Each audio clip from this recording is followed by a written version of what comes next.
Vous avez raison, le climat géopolitique actuel est tel que finalement, entre fake news, complots, rumeurs, bien sûr la guerre bactériologique, elle existe depuis plus d'un siècle. Je rappelle que dans les tranchées françaises, on utilisait du gaz moutarde et depuis des décennies, on continue de l'utiliser sur tous les théâtres ou beaucoup de théâtres militaires de la planète. Alors, bien sûr, là je ne suis pas du tout en train de verser dans la théorie de la guerre bactériologique, on n'en est pas là. Non, mais c'est une évolution notable des questions qu'on s'autorise à se poser. Mais vous avez raison, le simple fait qu'on puisse considérer par l'intermédiaire de M. Montagnier, qui est quand même pas n'importe quelle sommité médicale, c'est quand même celui qui a découvert le virus du sida, et c'est un prix Nobel. Co-découvert.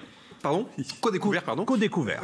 Pose la question, si cette personnalité pose la question d'une confection, si j'ose dire, du virus en laboratoire, ça veut bien dire que, même si des gens hurlent au complotisme, même si des voix scientifiques autorisées considèrent que c'est une théorie délirante, ça veut bien dire que dans le monde actuel, on peut considérer que dans les guerres économiques, militaires, géopolitiques et diplomatiques entre États, un État tel que la Chine serait susceptible, effectivement, d'utiliser ce type de procédé. Ça veut bien dire qu'on vient de basculer dans un nouvel ordre géopolitique mondial ou un nouveau monde. Finalement. Alors,